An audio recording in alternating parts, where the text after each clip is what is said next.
Hello and welcome to the Soul Sync podcast. I'm Jason Paul. Now, this next episode you're about to listen to, it was such an interesting conversation. We talk about everything from tribal culture to shamanism to the consciousness of trees and plants and how you can communicate with plants.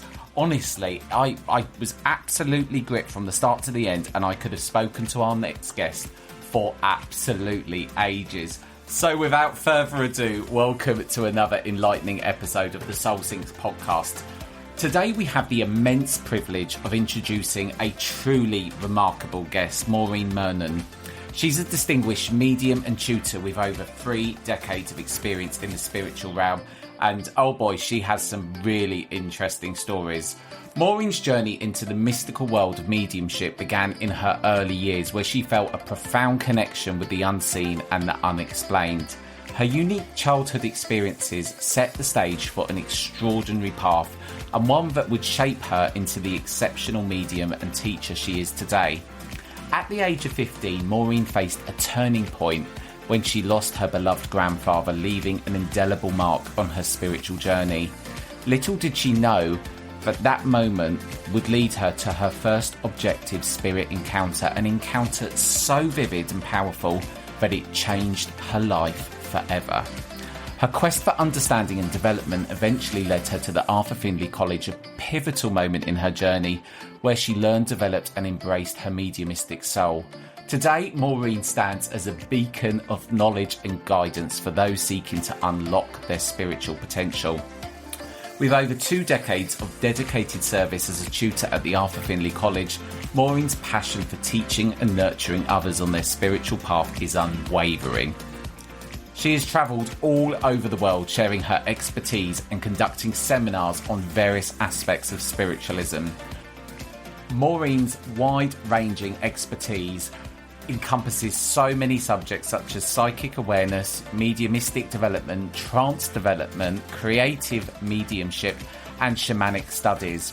Her exploration of the dynamic interplay between colour, sound and fragrance in the spiritual realm has added unique dimensions to her work. So join us today where Maureen is going to be sharing so many of her profound insights, experiences and wisdom. Her journey has been one of self-discovery, transformation and dedication to the world of mediumship. So prepare to be enlightened. I'm so excited for you to listen to this episode, and I'm sure you're going to love the conversation as much as I did.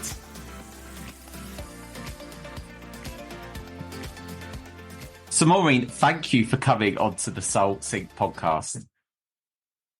You're welcome. So people have heard all about you in your introduction. Your story is fascinating. I guess, first of all, we've got so much to unpack in this episode because there is so many things I want to ask you about. But before we get into all of that, tell us about your story and how you came to be where you are today. Okay, so it's always best to start at the very beginning. And it really starts way back in childhood. My earliest sort of memories of actually seeing or being aware of the spirit world was when I was about 4 years old. And I know I was about 4 years old because that's at the time we lived in a very, very old house that was once an old mill house. It was so old, it had the old paving flags on the kitchen floor. It didn't have electricity upstairs. It had a gas light going across the ceiling on the downstairs. So it was a really old house.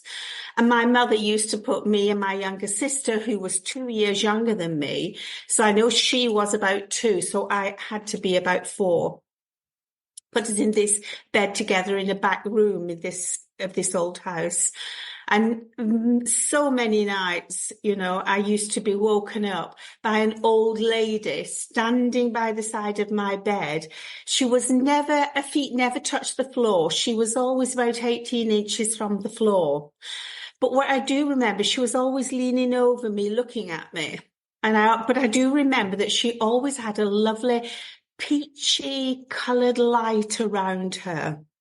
But it used to make me cry. So then my mother would come in and so forth.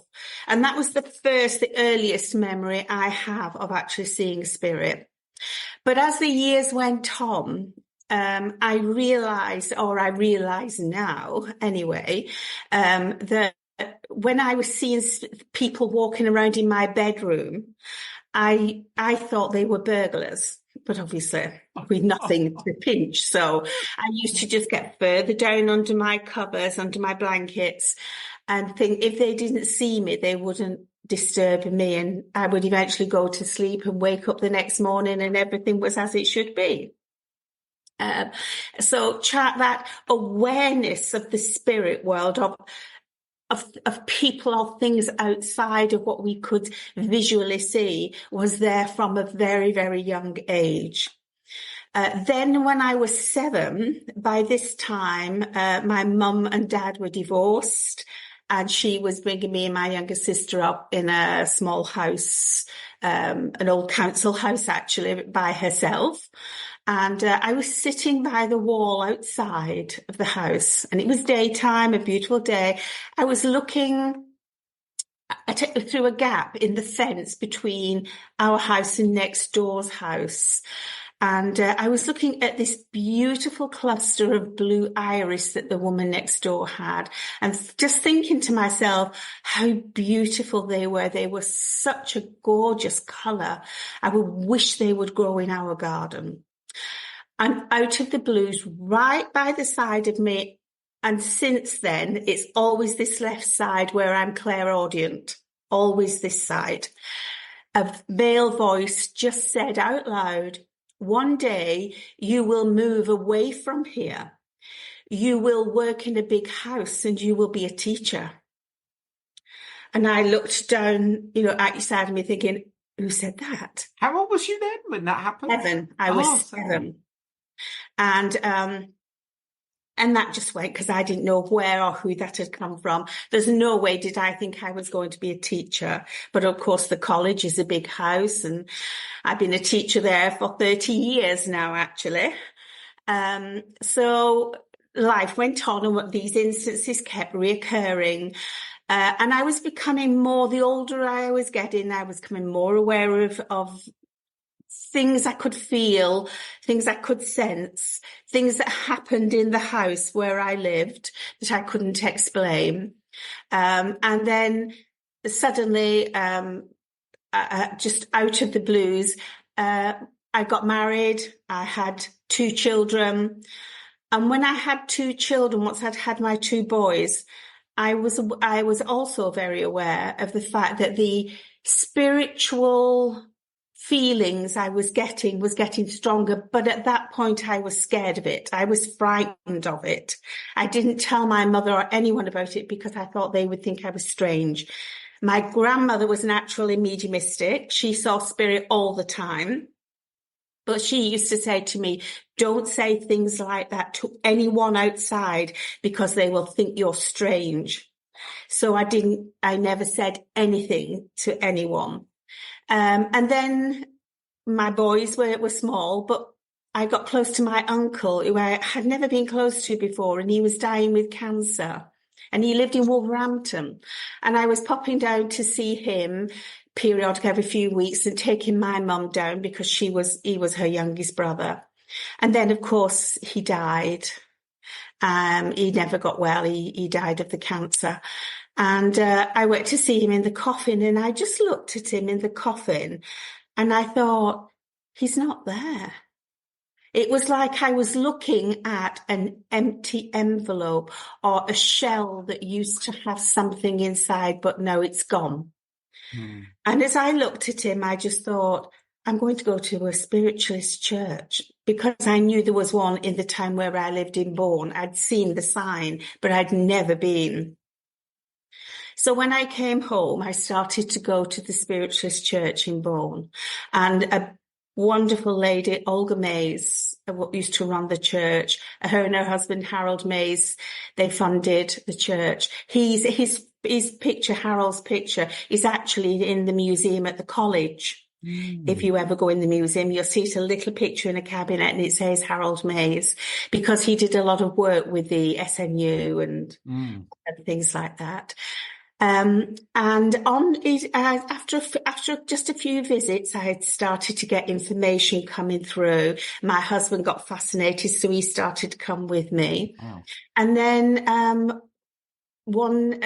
it was a few months had gone by since my uncle died, and I told my mother we'd go now that the grave was settled. We'd go and put some flowers on his grave. And I went out into my garden. Never said a word to anyone, not even my husband. I actually didn't even voice it out loud. I just thought to myself, well, Uncle Sam, you never did get to come to my garden, because I always said to him, oh, when you feel better, I'll come in the car and get you and bring you to my house. We'll sit in the garden and have some tea. And he used to say, I'd love that. I'd love to come to your house and see the garden. So in my thoughts, I said, you could never come to my garden, so I'm going to take my garden to you. So I picked a huge bouquet of flowers from the garden, and off we went to Wolverhampton and put the flowers on the grave. And after we'd done that, we walked over to where the children's section was. And we were looking around there and saying that was really tragic to think that these children had never got to live really. There were teddy bears and things. Following week, I went to the church, the spiritualist church, because I'd been told there was a really good medium on. And as soon as the service started, he came directly to me and he said, I have a gentleman here. He said, it's your uncle. And he says, his name's Sam. I said, yeah, that's correct. He told me, he said, he died of cancer, didn't he? I said, yes. And he went on to go of evidence. But then he said to me, he said, I have a message for you. He said, it doesn't mean anything to me. He said, but it might mean something to you. He said, your uncle just wants to say, thank you for taking your garden to him. Wow. And that message set me off on the path of developing mediumship. I knew, when he said that, I knew no one else in this world knew that. Only me. So he had heard my thoughts. He was somewhere, and I had to find out more about this now. This was now too big to let go. And I started, Olga invited me into the development circle. I started going to the development circle. Then I became the secretary of Bourne Spiritualist Church, and I began to organise coach trips to the college on Open Week. For everybody in the church. And when I first walked into the college, as I walked into reception that first time, I'd read so many of Arthur's books, and I just felt like I'd come home.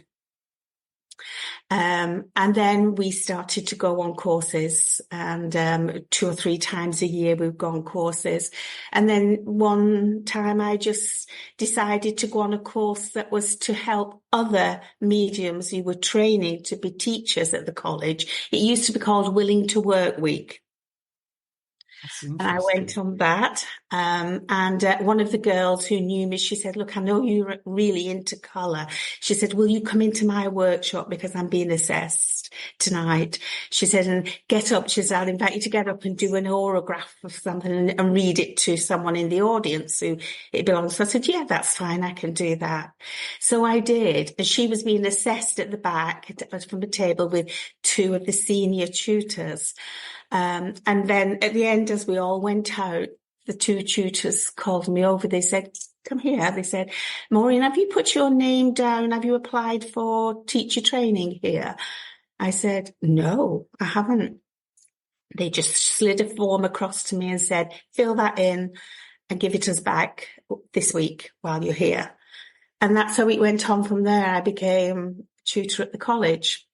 What a fascinating... So I can really understand, Maureen, why you, at that moment when you got that evidence, why that piqued your interest beyond anything else, because it's something fairly similar happened to me, and I thought, hang on a minute now, I've got to go and find out about this now. If I wasn't curious before, I certainly am now. So it sounded to me you was having a lot of these experiences throughout your childhood and kind of into your teenage years. When you started that path of trying to develop your mediumship, to obviously be given those forms quite early on. Did it come to you quite naturally? What was kind of your journey of development like? Well, as with everything, I'm a typical Virgo, and if I'm going to do anything, I've got to do it right. Oh, Otherwise, I'm a Virgo. Yes, I do you're a agree with Virgo that. as well. Do you agree? Yes, We're really sticklers, aren't we, for we that? are. So I sat in development for 5 years in Olga's circle, and she kept saying to me, you're going to have to get up and do a service. And I don't know when I'm ready, I said, but it would have never happened had I not been forced to do it one night when the medium never turned up. And I was thrown into it at the deep end and had to get up on the platform and do the whole service. And then that was it. It was almost like the spirit world weren't waiting any longer. Get up there. Yeah, how did that? Do you know what? In some ways, that's a good thing because you can build these things up. I've never done a service. I've stood on a platform, but it's only been at the college. Did it flow well on that first time that you did it? It did. And more to the point, I thoroughly enjoyed it. So that was it. I was hooked then after that.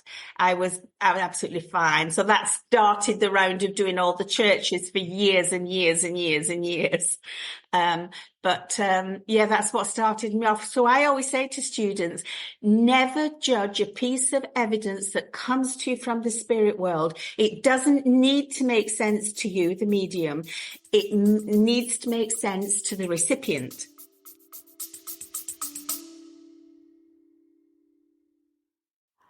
Hello, it's me, Jason Paul. I'm sorry to interrupt your episode for just a moment to ask a brief favour. If you like listening to The Soul Sync, please do leave me a review wherever you listen to your podcasts. Your feedback really does mean the world to me, and it also ensures I can continue to bring world-class speakers onto The Soul Sync. Thanks for all your support. I hope you enjoy the rest of the podcast.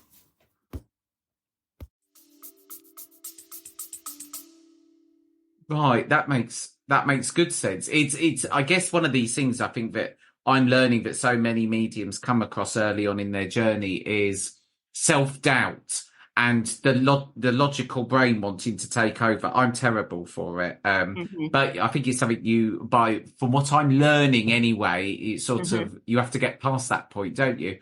You do. Your experience covers such a wide range of different subjects, from psychic awareness, mediumship, trance, and shamanic studies. How do all of these intertwine, and how do you sort of pick one apart from the other? And I know I'm asking 3 questions in one, and I'm terrible for doing that, but I want to understand more about shamanism, because that I don't know anything about that. But Okay. So yes. Well, obviously, once the mediumship was settled and I'd been working X years at the college, I had always had an interest, first of all, in Native American philosophies, their culture, their ways, everything. Again, going back to childhood years for some unknown reason. Although my mother did say to me when I was born in the hospital, she said to the nurse, "Are you sure you've given me the right baby?" And the nurse said, "Yes, why?" She said, "She looks like she belongs in a papoose on someone's back." Now, my mother had nothing to do with Native American Indians. But anyway, once I got this interest, things just fall into place. As you will find, this seems to happen when you're open to the spirit world. You kind of facilitate that opening of a pathway where they're able to place opportunities upon that path. You are the one who has to accept it and has to have the courage to go and do it, but they do present them. Of that, I have no doubt whatsoever, because the next thing that happened was my friend contacted me and said, "Look, I'm inviting a Cherokee Indian. He's coming over to England and he's going to do some work." He said, "I want you to come and meet him." So I said, okay. So I went down and we met him and we organized things, and he did some workshops. When we got to know him so well, I asked him if he would ask his elders, the tribal council, if it was possible for us to take a group of people over to the Cherokees. and work with them on the reservations. And that invitation came. I organised it, and we took a group of 18 people. Wow. To the first Thanksgiving powwow. And that was on their tribal lands in Florida. We had the most amazing, wonderful time. I mean, even today, some of those Cherokees are still my friends because we went out to visit them. After that, I got close to a guy in England, an old man. He became my Grandpa Kim Elk, because he had been adopted by the Lakota people. And though I love the Cherokees, and I've been on many, many other reservations, the Crow reservations, the Shoshone, the Seminole, the Seneca Indians, I've been on lots and lots of different reservations. I've always had this connection with the Lakota tribe. And he was adopted, Grandpa Kim was adopted by the Lakota. That's why his name was Kim Elk. And I started to work with him, and he had big contacts with Chief Albert Whitehat on the Rosebud Reservation. And the next thing was we got an invitation to go over to Rosebud to their Sundance ceremony, which is a big honor because it's still today one of their most sacred and beautiful ceremonies. We went over there, my husband and I, we decided we would go for 4 weeks, then we could look around the place as well, because it lasts for 4 days, the Sundance. And if anyone's ever been, you can't describe it in any other words other than magic. Absolutely magic from start to finish. You're making me now want to go to it, Maureen. Oh, I can't explain to you the energy that we had to get there that first morning. Before the sun rises, you've got to get there. You're in the dark under this canopy, this all around the circle where the sun dancers are going to dance. And then suddenly, whilst it was still dark, you heard all the drums beginning to play. And as we looked to one side, a whole procession of Native American Indians. It was led by a woman carrying the sacred pipe. Behind her was the chief and the medicine man. Then the holy man, the elders and so forth, and the sun dancers. And they were magnificent. Their long hair was just loose. It wasn't plaited. And they were bare chested. Then from the waist to the floor, they had this crimson red gown going down to the floor, when they had, braids, like sweetgrass braids around their wrists, their ankles, and their head. And Wow. an eagle bone whistle. And when they all filed into the circle from the east side, the east gate, and they stood around, and everything went silent. I kid you not, it was as if someone just flicked a switch like that once everyone was still.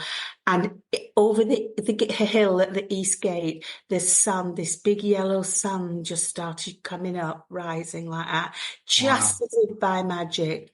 And as the sun started to appear and rise up in the east, all the sun dancers took their eagle bone whistles and they blew them up to the sky.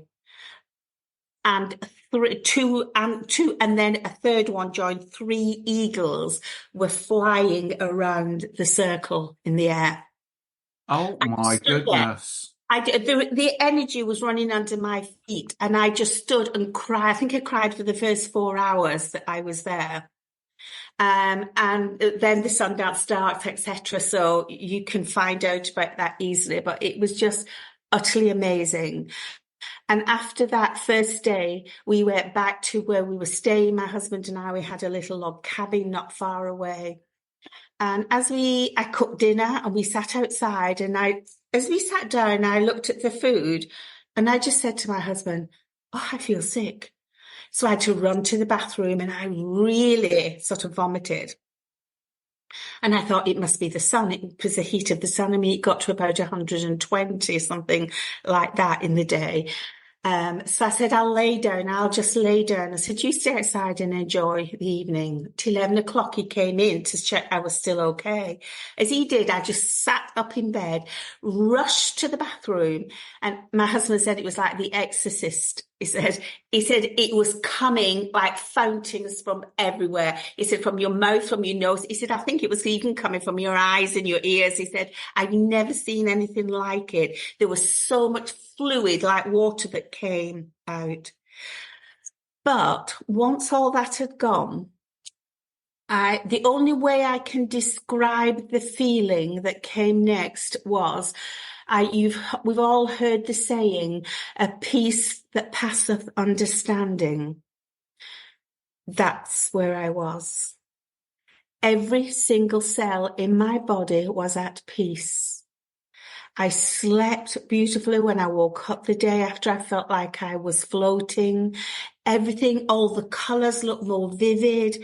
I couldn't have got agitated or frustrated or anything if I'd have tried. I just felt so at peace. So we went back to the Sundance for the second day, and I went to see the medicine man, Howard Badhand.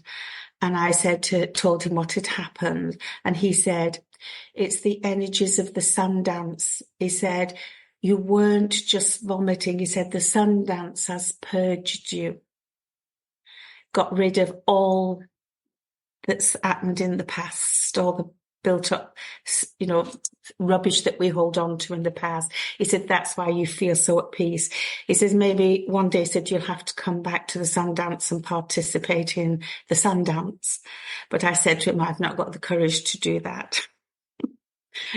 What a story. What an absolute story. I want to have an episode of vomiting and then feel like that, Maureen. It was just incredible. And I'd always had this, I've read a lot of books and teachings of a North American Indian from the past, an old one who was now passed away, called Standing Bear. And I always had this love of Standing Bear. And funnily enough, Glyn Edwards had the same connection with Standing Bear. All the 4 days we were there, every day, every one of the 4 days, there was always this beautiful Native American woman stood next to me with a beautiful shawl around her shoulders, and her long hair was right down her back. She was such a beautiful woman. And on the edge, but we never spoke until the last day. And then on the last day, she looked at me, she smiled, and I smiled back. And then she just stepped over to me. She said, do you mind me asking if you're the lady that's come all the way from the United Kingdom to attend our Sundance? And I said, yes, I am. And she said, we're so honoured that you've come. And I said to her, oh no, I said, I'm the one that's honoured. I said, to be invited to such a spiritual ceremony. I said, when I'm not even, Native American bloodline. And she just took hold of my hands and she looked me straight into the eye and she said, oh no, she said, Creator does not judge you to be Indian by the colour of your skin. She said, it's by the colour of your heart. And I thought, oh God, it's so beautiful. And her name was Miriam Standing Bear. She was the great granddaughter of Standing Bear himself. How does one even come to associate with a Native American tribe? Because it's not somewhere you go on booking.com and suddenly... Well, you cannot get onto the trips that I used to organise because I set it up with one of the Lakota women and we set up a tribal council of tourism. And my group was the first ones that ever went onto the Lakota lands. And we didn't do just your tourist bit. They took us everywhere. We went into homes. We went into hospitals, went into schools. They took us to their history places and we heard the true versions, not that's the beautiful, because the problem is as soon as tourism gets involved in something like this, it ruins it because it starts making it on the mass and it would just end up being a trip But it would just totally not be the experience you've had. But That's right. honestly, what a story. Did those feelings of what happened after you had I'll call it a cleansing of the soul, did that stay with you for quite a significant period of time afterwards? The euphoria that I felt lasted about 3 or 4 days in total. But it's a feeling that's never actually gone away from me. If I think about it, there's something that's sort of sitting inside of me like a seed, and it wakens up as soon as I start thinking about it. And it's like as if something's been implanted within me that's giving me that access to find my own inner peace when I need it. That's the only way that I can think of describing it, because the experiences I had with the Lakota people and with the Cherokee people, who were such beautiful people, they were just life-changing. But they did open my mind up to the shamanic side of things. Now, don't mix the shamanics with Native American Indians, because many of the tribes don't use the word shaman or shamanic. They prefer to use the holy man or woman or the medicine man or woman. Although some of them now do use it.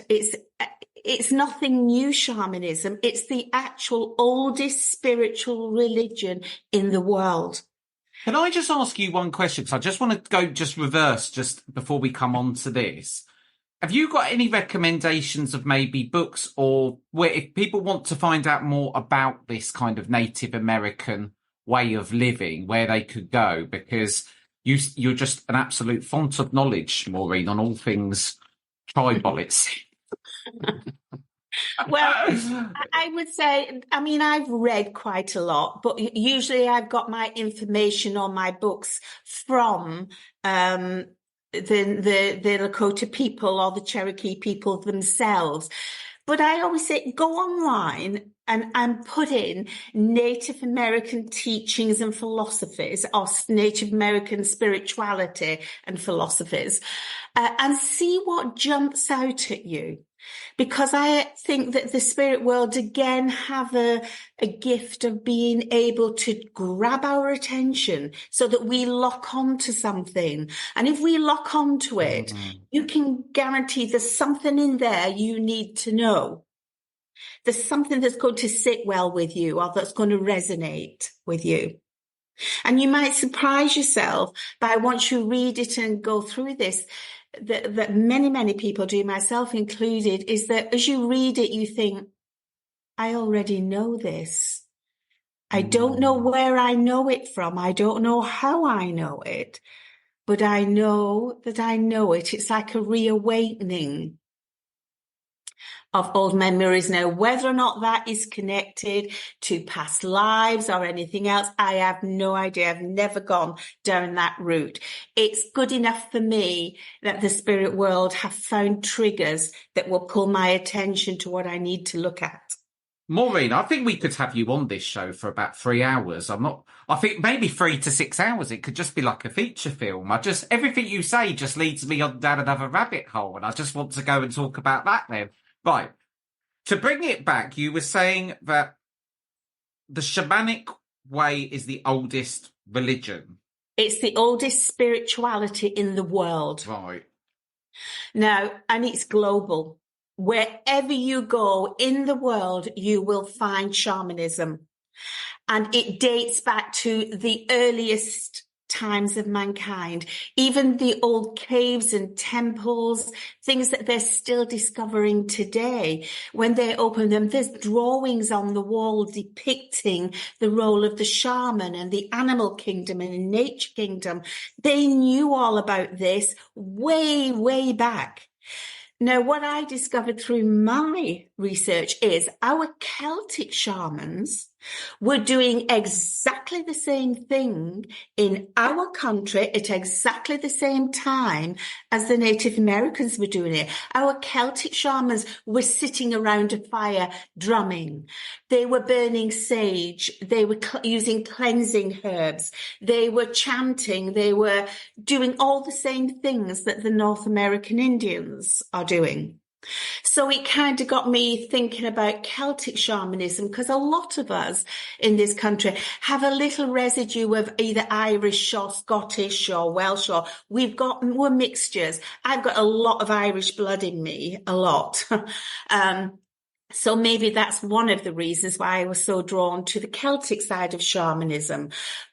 And I discovered that the shamans of every tribe, of every culture, the shamans were the mediums. They communicated with the spirit for the tribe. They were the healers. So they used to go to them for the healers. They were the teachers and philosophers. They used to work in altered states, in trance states all the time when they were working with the spirit world. They do everything that we as mediums are training ourselves to do. But then that left me with a dilemma. But before I get there, let me say, in case this applies to anyone who may listen to this afterwards. When I first started to study shamanism, I did a course, first of all, in shamanism. It was nice, it was good, but it didn't actually teach me anything I didn't already know. I read loads and loads of books on it, on contemporary shamanism. And every time I did, I kept putting it down and thinking, don't think this is for me. I kept backing off away from it because it seemed, and I'm not putting contemporary shamanism down, this was how it worked for me.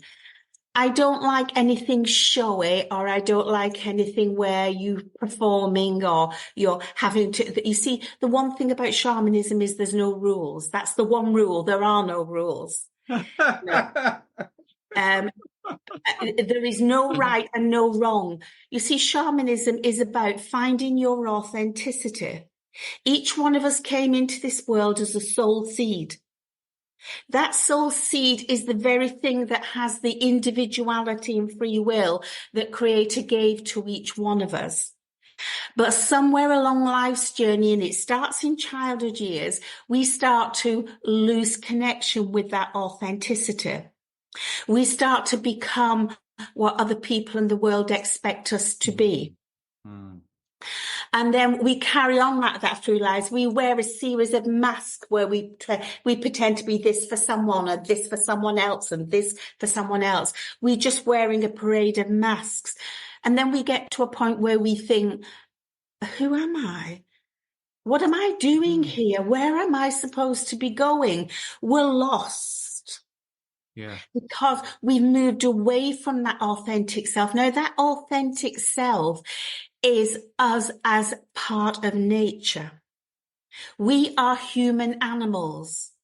There's nothing out there that's any greater or any less than we are. We are just another species. We're human animals. And when we say we've lost our connection with nature, we mean that we've really walked away from nature. And shamanism, I discovered I don't need all that paraphernalia with all the showy stuff, or I don't have to lie in a bath of water in the dark for 24 hours. I don't have to be buried under the ground to feel what it's like to be encased in the earth. I don't have to do certain things, and because I kept moving away from it, I was sitting one day and I went into a deep meditation. And my voice was back again. He's with me all the time when I need it. And the voice here on this side came back and just said to me, go back to shamanism and do it your way. And I thought, absolutely right, because my way is right for me, because my way is natural for me. And for me, your shamanic studies and shamanic journeys should be the most natural thing in the world. You had it when you was a boy, just as I had it when I was a child. We loved playing in the fields, in the trees, in the water. We used to collect things. We used to get excited at seeing frog spawn and toads and newts and all that. We used to collect apples or eggs, from the farmer. We used to do blackberries, I remember, by the jarful with my grandmother. I used to go out with her looking for these big leaves that she used to have me collect. Why do you think we lose that? What happens to us? Because the world takes over and tells us that we should dress this way, we should act this way, even our music, we should be listening to this music. We're nobody if we don't have a new car or a big house or money in the bank. We're letting the world direct us into who we are. And we usually at some point start to rebel against it and think, no. One thing I say to all of my students is, I was brought up a Catholic, but I don't go to any Catholic. When I go to churches, I go to visit them, not because of the church, but because of the building. I love old buildings. I love the essence and ambience of an old building, of the years of worship that's gone on there. I can feel that. But I don't need a church to talk to God. When I go outside, God is out there with me. That's my church out there. Okay. When I'm out in the trees, that's my church. And I discovered that with the Cherokee people when they'd invited me to a powwow, a Thanksgiving powwow.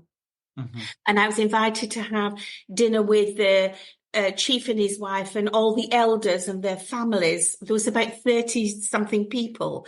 And we stood in this big circle in the trees, holding hands and praying, just saying a prayer. And each person, it went round like a round robin prayer. Each person said a prayer of a blessing of some kind of gratitude, of thanksgiving. And I stood there looking at each person all the way around. And in the background, in the Blue Ridge Mountains, the thunder was rumbling away in the mountains. And this power just passed through me again, like when I went to the first Sundance, passed through me. And I just thought, I have never felt closer to God than I do in this very moment in time. And that has never gone away. Do you know what? When you've been talking, it just keeps going through my mind that I think I'm at a place in my life now where I'm really starting to feel that I want to be in nature all the time. And because I'm from London originally, and I went back to London the other day, and I just couldn't wait to get out, Maureen. It's these simple things. And sometimes I think, because I live, I have a job, I run my own business, I'm connected to my emails all the time. And I'm just finding myself now thinking, God, all those years that went by, how much easier it was to even be spiritual because there was so less distractions. I think it's the hardest time in probably we've ever had to find spirituality. And I do think at some point in the future, are people just going to suddenly wake up to the world that we're actually in? Or, what is the future going to be like for our children and stuff? We all noticed the change that happened with COVID. If COVID did nothing else for us, it made us all stop. Yeah, it did. We stopped. And when we stopped, we suddenly started looking around us.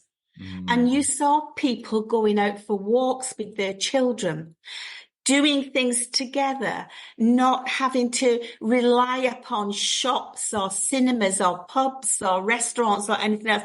It forced us to stop for 2 whole years. And a lot of people found their spirituality in that time. Some people made that connection with nature and have never wanted to move away from it again.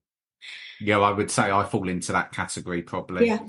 I think a lot of people do. A lot of people do that. That's one of the the positive things it did for us. It forced not a country, not a culture, it forced the world to stop.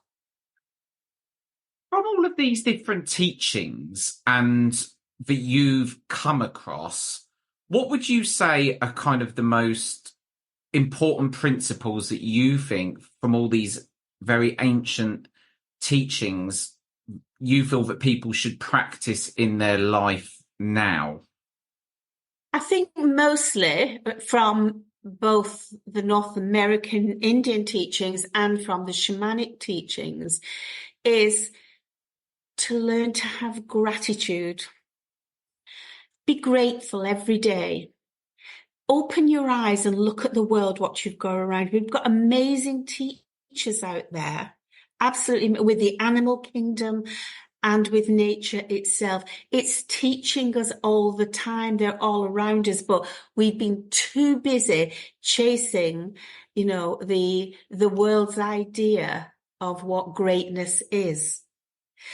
Be grateful, be honest, be simple, get back to the simplicity of it. The simplicity can be so profound with it. I mean, just walking through, when I'm on the beach, I walk on the beach every day.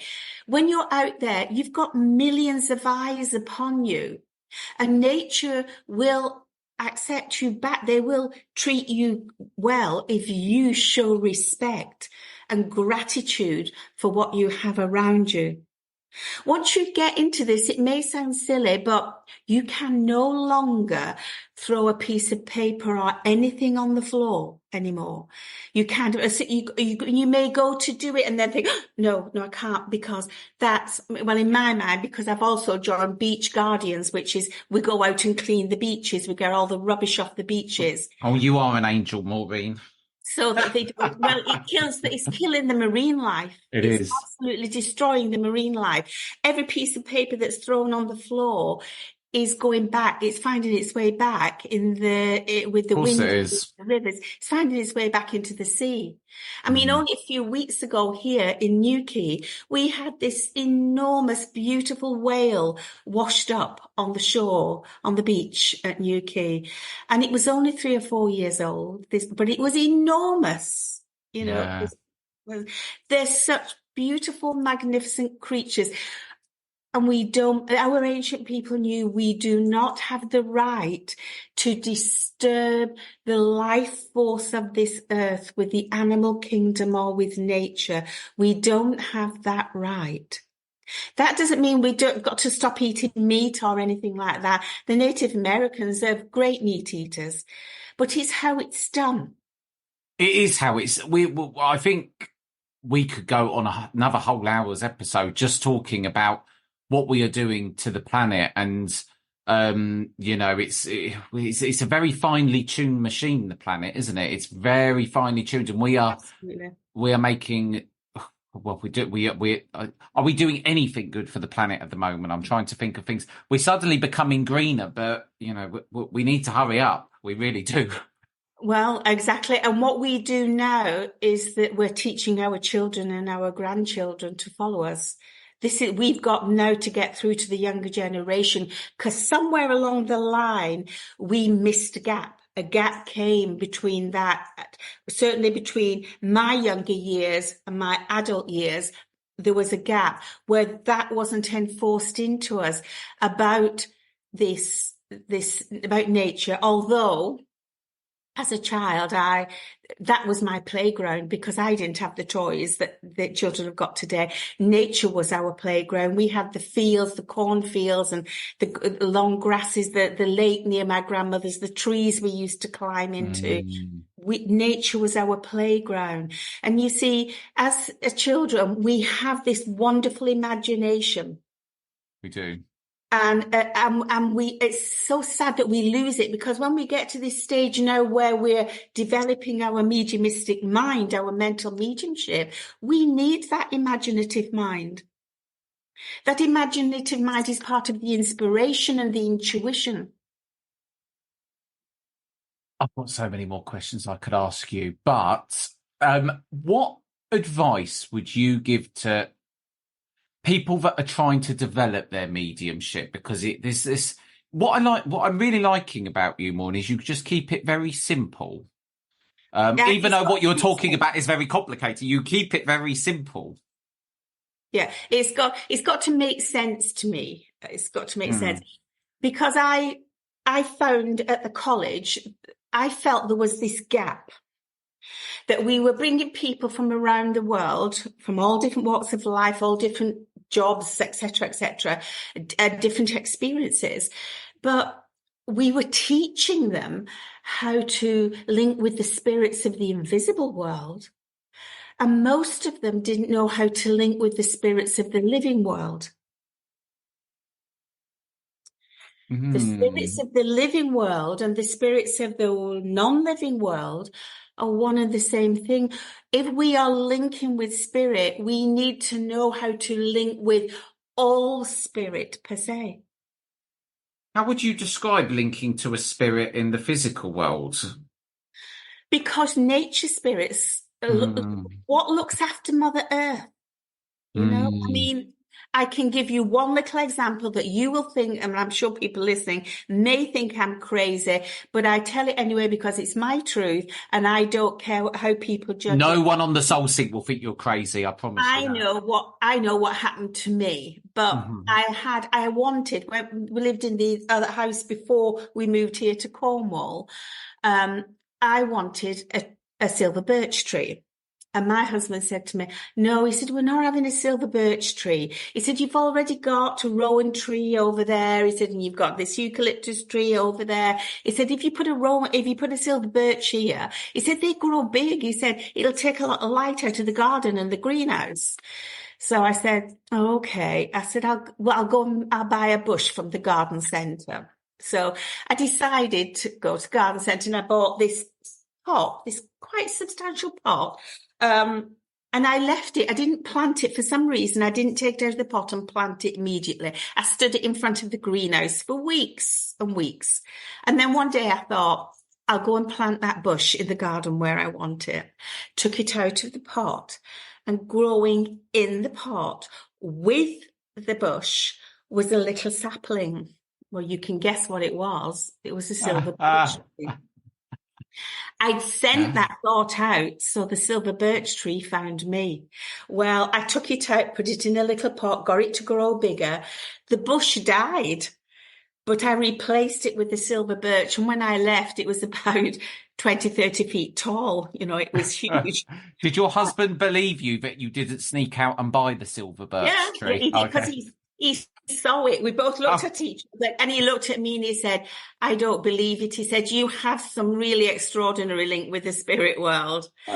But once the tree had grown up to be this height, I saw a television program, a gardening program, that said, if you have a tree in your garden with a straight trunk, buy some clematis plants, plant them around the bottom of your tree, train them to grow up the tree and through the branches, and you'll get flowers in your branches of your tree. Wow. And I thought, oh, that sounds lovely. I thought, I'll buy some for the rowan tree and for the silver birch. Planted the ones in the rowan tree, no problem at all. But if I never moved from this spot, I'm telling you now, I had trowel in one hand, 2 little plant pots with clematis in the other. I walked up just across the length of the garden, and just before I got to the tree, I heard this voice again on this side, not inside my head, outside, like someone stood beside me. And this voice just said, no, I am known by my beautiful silver bark. I do not want it to be hidden. Oh, goodness me. And I just went, and I looked at my husband, and I knew that hadn't come from me, because it's not something I had actually thought of. But once it was said, it made total sense, you know? So, you know, people say plants and trees communicate with them. Even King Charles says that. I totally agree with him. I talk to my plants and my trees. And that started many, many years ago with a tutor at the college who used to be a very famous tutor. You may not remember, you may be too young to remember Ursula Roberts. I've heard of the name, yeah. She's got lots of books in the college shop. She was a deep trance medium for over 40 years. Beautiful soul of a woman she was. And I was very fortunate to work with her quite a bit. And she told me one day that she said, when you're going to cut something from your garden, take flowers or vegetables or cut your trees or bushes down, she said, go to them and talk to them the day before. Tell them what you're going to do. She said, and say to the plant, the living thing, I need to trim you down. I need to cut you or bring you indoors to eat you or to put you as a beautiful floral decoration. She said, and ask it to withdraw its energy back down into Mother Earth. She said the plant's consciousness will do that. She said it will draw the energy back down into the earth so that nothing is lost. All you get then is the aesthetic beauty of it. The energy has gone back into the earth. You haven't destroyed anything. And I do that. And that's many, many years ago she told me that. Really, I suppose that was the first step on the shamanic path. Listening to her. But I even do it today. If I'm trimming my bushes, I go out there and I tell them the day before. I always say, just pull your energy down a little bit more because I'm just going to trim you, just like having your nails cut or your hair trimmed. I'm just going to trim the tops, then you grow more beautiful. But tell nature what you intend to do. You know, if you think about it, a lot of it is just simple respect. It is. Yeah, it is. I agree. Do you know what? My mum is going to absolutely love this episode because she talks to her plants as well. She's Yes. and she's got this book now all about talking to. Do you want to know something interesting? Actually, we done this experiment once at work, and we had 2 avocado seeds, and my mum put one in water, and my colleague put one in water. And we just did this very simple experiment where I went and told my mum's seed that it was very good looking, very handsome, and it would grow to be very strong. I told my colleague seed, just as a bit of a joke at the time, that it wasn't going to be strong and it wasn't a very nice seed. Monday morning, we came in and one was dead and one had shot up in crazy speed. Yeah. And I couldn't believe it. I was in absolute shock. Yeah. Yeah. But doesn't it make sense what we're being taught in our mediumistic development? Thought is a living thing. It's an energy. Every thought that's created is an energy or an intention. Yes. Now, you think how many thoughts that we put out there that we don't realize what power they're gathering as they escalate. You know, it's crazy when you think about it. It is crazy, and it's so crazy that it makes total sense to me. It's I'm starting to have more and more of these aha moments where I'm starting to realize the power of the thoughts, and actually then it's okay, now I need to keep myself in a good place to keep trying to think good ones because I don't want to fall down another rabbit hole. Absolutely. Maureen, absolutely. But you know, that's why I brought it to the college, the spirit of this shamanism. I think it's the link, it's the chain link between the living world and the non-living world. It's the gap. And ancient people knew about it. They lived with the energy and the consciousness of the nature world and the animal kingdoms. I mean, they learned about medicine from the animal kingdom, for goodness sake. You know, they learned all about this. So why can't we tune into this ancient energy to have information and guidance and help given to us from, I mean, we do it a lot with shamanics when we're working with power animals and totem animals and teacher animals, etc., even shadow animals that teach us to face our own fears, you know? There's so much to it. It escalates. It goes on and on and on to as much as you want it. But you begin to see, oh, it's all wrapped up in the same blanket of spirit, whichever world it's in. I think you're doing a marvellous job bringing that to the college. And I'm actually 100% going to come on to one of your courses, because I could talk about this for hours. I feel like we're only just scratching the surface, Maureen. But we are. Well, I'm sure everyone has enjoyed this as much as I have. Thank you so much for coming on to the Soul Sync, Maureen. It's been welcome. lovely. It's been a pleasure. Oh my goodness, wasn't that the most amazing conversation? I could have listened to Maureen talk about that subject for hours. Thank you for joining me on another enlightening episode of Soul Sync. Want to stay in the loop with the Soul Sync podcast? It's easy. Simply hit the follow show button wherever you listen to your favourite podcasts. And by following us, you really are supporting this podcast, as it allows me to continue to get world-class speakers onto the show.